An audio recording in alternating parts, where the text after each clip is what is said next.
Hi, everyone. I'm so excited today to be talking with Katie Hyten.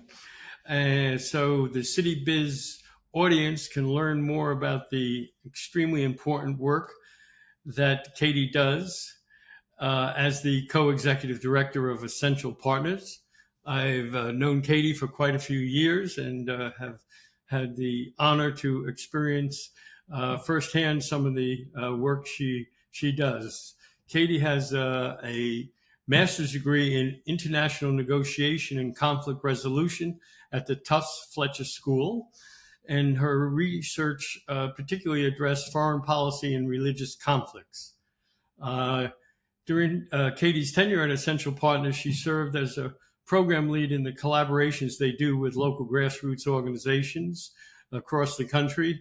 And they've dealt with conflict resolutions on some of the most important issues facing our country today, including, but not limited to, the role of guns in American life, ethnic violence in our and civil society, racial and ethnic diversity, and most importantly, lately, especially campus inclusion and belonging, and so much more. But I want to get to the interview. So rather than go on and on with Katie's impressive resume, welcome, Katie. So glad to have you. Thank you so much for having me, David. It's always lovely to get to see you. Well, thank you.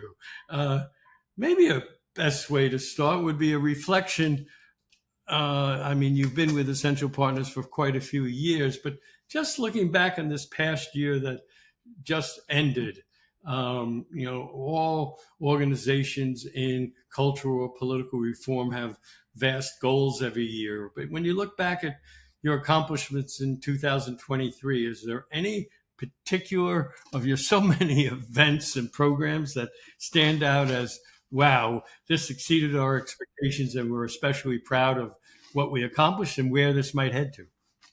I love that start. We love a good story at Essential Partners. And yes, we work at something like 40 or 50 institutions at the cornerstone of community life every year. But one thing that I just feel particularly proud of from 2023 is we've been working on a project that builds on deep institutional work that we've done for over 5 years in the Triangle area of North Carolina with community institutions, schools, with police. And we actually just recently received grant funding that allowed us to really deepen and broaden the impact that we've had within those institutions to really invest in our theory of change, where we believe that if institutions transform the way that they can engage their folks within their missions and then come together, they can actually build deeper ties that allow them to be more constructive at the community, town, city level around democratic norms and principles. New Pluralists had the vision to really invest in this work to help us disrupt the status quo. And we're really thrilled to partner with them on this project that includes students, educators, city leaders, community organizers, faith congregations, nonprofits, higher education, all these folks at the cornerstone of community life in North Carolina. So we believe that if we can transform these institutions to be more inclusive, more pluralistic, more democratic, then they can do the work. And we've started to see that actually after the events of October 7th. They were actually able to turn to each other when the city was wrestling with how to respond and how to support their communities. We had multiple folks saying, actually, we can pull these different actors in that we know from work that we've done in dialogue across the Triangle area to talk about a more cohesive, intentional, nuanced response to this really traumatic moment. And when you go into a community or communities within North Carolina, who is the we that goes in? Who is your team? How do you reach out and get to know who your partners might be? Tell us a little about how your process of your theory of change, of making change on a community level works. Tell us a little more. Oh my goodness. I love this question. It's something that we've worked really hard on. Something that makes Essential Partners a little bit unique is we were actually founded by family systems therapists. I love that part of our history because just like in families, communities are never going to eradicate difference or eradicate conflict. In your family, things will always come up that rub folks the wrong way or that cause some sort of conflict. But for as long as you choose to remain in a family, or as long as you choose to remain in community, your futures are intertwined in some way. And so what matters most to us is not inviting people to come to agreement or create common ground, but to build the infrastructure that allows people to bring their best selves to these processes so that people who are impacted most by decisions feel like their voices are heard, feel like they've been cared for, feel like they have a place. And so for how we work in a community, we really try only to come into places where people recognize that they want to do something differently. And they would like a little bit of help for how to do that on their own terms in ways that honor their own culture, their own norms, and their own best selves. So Essential Partners comes in, we have a team of about 10 staff and then another 15 or so project-based employees alongside 70 or so project-specific experts and consultants. And what we do is we do a lot of capacity building to help build the skills and build the knowledge to help people understand what are the cycles they're falling back into? What are the norms of polarization that are easy to devolve back into when things get tough? And then how do they begin to disrupt those? And then we do a lot of coaching and consulting. We do a lot of we do some direct facilitation work, but our goal is always for people to feel like they have the competence and confidence in their own community to have the conversations that matter most to them. So in terms of how we work in practice, we work in what we call the cornerstones of community life. So where community is already happening. We work in schools with school boards. We work on higher ed campuses, in faith congregations, in centers of civic life like YMCAs and libraries. And we help them identify what makes hard conversations challenging in their contexts and then shift them, not to necessarily come to common ground or agreement, but to figure out a shared future together. Well, that's all very fascinating. It raises a lot of questions for me. And let me ask you something that might be helpful to our City Biz audience and a much wider audience that we hope to reach as well. When you had said several times, provide the infrastructure. And I'm trying to get a sense as to whether there's a nuance or not. When, in one sense, I'm hearing you say you provide um, the teaching, the learning, the skills, perhaps that's a better word, the skills, so that members of the community can dialogue better and to deal with conflict resolution in a more effective way. But the infrastructure part is what I'm a little confused about. Does that mean after the citizens in the community, the people you engage with, learn these skills, you're still available? And you have, is that what you mean by infrastructure? You provided them something beyond the initial process, or am I totally off base on how I'm thinking about this? No, I love that. It's a both and really for us. So for us, one of the things that we know to be true is if you teach an incredible person facilitation skills, listening skills, skills to ask deeper questions, they can do awesome work in their communities, right? They can also bump up against those cycles that are already in place that make dialogue difficult. So for example, you might do some incredible work to build skills in a teacher to help them have conversations across differences in their classrooms. But if they have a conversation and then they get in trouble for having that conversation, whether from parents or principals, it kind of stops that work right in its tracks, right? So you need to have some sort of ecosystem where where positive engagement is affirmed, is invited, is rewarded. And so for us, it goes beyond just skill building, but it goes into helping create that ecosystem. So when we work in a school, we don't just train teachers. We also train students how to support conversations and facilitate conversations with younger students, even with parents. We invite students to actually lead conversations with parents about social and emotional well-being, about academic rigor, about race and equity in schools, about school safety, right? And then we bring in the school superintendent, and then sometimes the mayor comes in. And so you start to create a self-reinforcing cycle that's different than the one that was there before.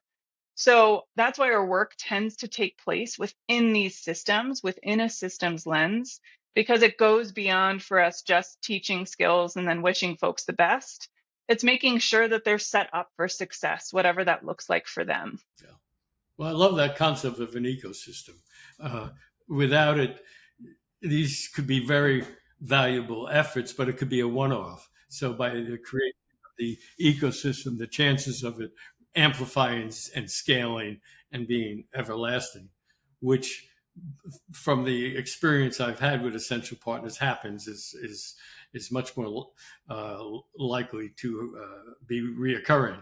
I do have a question for you, which relates to a question I'm going through personally, being very involved in the democracy reform and cultural divide that's separating our country. I've been doing this for quite a few years, and I've always thought long term, we're not going to solve our problems tomorrow. But has your thinking or the thinking of essential partners changed at all for 2024 based on the election that is pending in November? And is there anything short term that you're working on, which might be a little different than your normal process of trying not to be month to month or even year to year? Has anything changed at all, or is your pattern pretty much the same? I love that question. It's yes and no. So at Essential Partners, our focus is fundamentally on changing the ways people hold and navigate differences. That said, we have to meet people and the topics that matter most to them, that are top of mind. And the election is and will be on top of mind for a lot of people. It's going to impact so many things about our communities and our countries. We've worked on partisan differences since we were founded in 1989. So we have a ton of expertise. One of the things that we've done in the last few months is to really bolster our website with a ton of free resources to support people having conversations in their everyday lives and in their context that disrupt polarization, that invite new conversations about the election. And we're working with all of our partners and clients to make sure they feel equipped to support their communities in the tumultuous months to come, whatever those conversations look like. So yes, the thing we're most excited about is shifting the way that people do things in the long term. We also know that our democracy, our communities are not going to change overnight around a single election cycle. And the elections are a really important place to start to truly make a difference, because this election especially touches on so many things that people care deeply about. Do you have a similar problem that so many other people I talk to in the field have of getting people interested? Do so many people hear what you have to say and say, "Oh, Katie, that makes a lot of sense, but the world's never going to change. You can never change anything." And how do you? Is there a pessimism out there that people just this is the way it is, or and how do you combat that, or is that pessimism just amongst a few, and generally most people really do want to be involved? How do you feel about that general question? That's a complicated. So one of the things, it's a complicated question. One of the things that actually is a core value of ours uh, is the value of holding hope, whether people can or cannot hold that in their communities, that we believe that things can be different because we've seen it.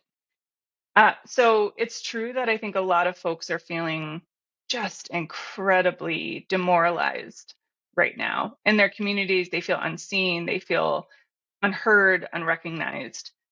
Uh, and, I think the thing that does bring a lot of people to our work and to this work is a desire for things to be different, right? A desire for the world to be different, for our communities to be different.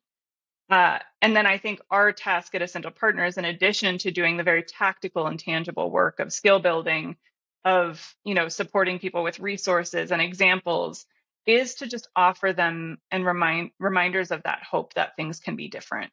So in those dark moments where they're coming up against those things that have gotten in the way for so long, that we can be telling stories, we can be bringing folks together. I think more and more in our work, we're actually holding space for people to hear from each other about things they're doing differently. So, for example, just really recently, maybe a couple months ago, we offered our whole universe of alumni an opportunity to come together and hear from one of the people who's been doing this work for years in their community and just learn from them rather than from us, the experts, learn from other people who are doing this work. And we thought, maybe 20, 25 people might show up. We thought, we were like, this will be helpful for a few people. Over 100 people registered for this event. And we're not a big nonprofit, so I think we saw this, we're seeing people hungry for signs that things can be different. And I think that's what we try to grab onto when we work with folks. Even if they have trouble accessing that hope, we want them to know that, and we want to be sharing that things can be different. It doesn't have to be this way. Well, I'm always looking for new ways to get people engaged. Most people have lives to live and they're not into the technical process of how government works. And one thing that I noticed on your website, maybe you could tell me a little about it, is an event I believe you have coming up real soon in Pittsburgh about voices through photos. And I'm a strong believer in connecting people to the work we do through the arts, through music, through dance, comedy, all the arts. Can you tell me a little about that event and how that is connected to the work you do? It's a great question. I believe that the event that you saw is part of our collaboration with a modem called Photo Voice. And it's actually a really beautiful practice where people take photos within their community and then are able to articulate and tell stories about, what their experience in their community is like and what their hopes for their community are. And we've been working with uh, many, many partners to help kind of create a process that blends the work of dialogue, which tends to be mostly verbal, tends to be, a lot of talking in a circle, right? With this way of showcasing the visual aspect of this. And it's been so incredible. I mean, we've seen people around the country, even people in elementary school, use this and talk about what friendship means, right? Talk about what they want from their school friends, right? All the way up into imagining what a future for a community might look like. And so it's one of the things that has been, I think, most transformative for our work in the last few years is this combination of the arts and dialogue work, which is actually something, just as a side note, that I always recommend people think about is rather than, say, doing dialogue outside of your normal spaces, to embed it into your existing practices. So to help teachers help their students have conversations in their classrooms they couldn't have happen before is a whole lot of an easier ask than inviting people to, say, try this whole new thing over here in their free time. Well, one example of how the arts was used to engage a whole generation of young Black people into thinking about democracy was the show Hamilton. Rather than to have a lecture on democracy, the show used hip hop to excite and engage a generation through music into caring about and understanding our democracy. So I see your approach as similar in that respect. Well, we're running out of time. I guess a couple of questions, though. When you were a young lady in college, did you envision this as your life's mission? Was this, or even before that, in elementary school or high school, was this something about your life experience, your family experience, your group experience that led you to this life endeavor? Oh, I love these questions that you're asking, and certainly for myself, and I think I love the way in which people's lives intersect with where they are today. For myself, I grew up in a military family, and I think that really first and foremost influenced my career in a couple of ways. First, I mean, I had the direct experience of moving around a lot and constantly feeling like an outsider who had to work to understand the hidden norms and cultures and expectations of each school and community I moved into. And I still feel that pull to make those hidden norms more clear, more explicit, more inclusive, more pluralistic for people like me who feel like the outsider, right?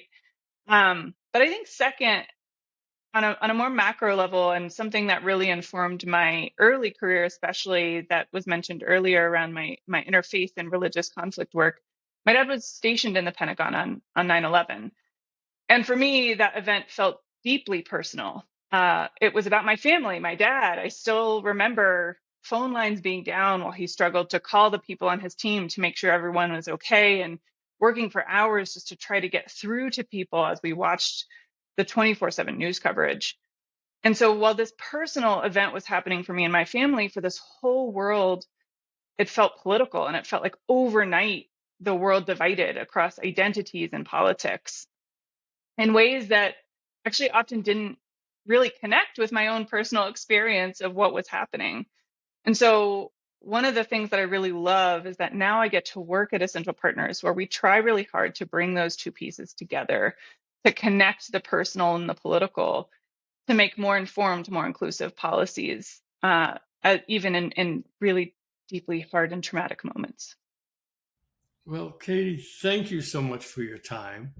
Um, let's plan on doing this again in 2 years, because I think we can put to rest some of what the naysayers say, who say that change can never happen and we're all wasting our time. I'm sure 2 years from now, we'll have a plethora of stories, of great success stories, of how your work is going to greatly impact our society for years and years and generations to come. So thank you so much for your time. I very much appreciate it. Thank you so much for having me, David. This has been a really lovely conversation, and I'm already looking forward to the next one.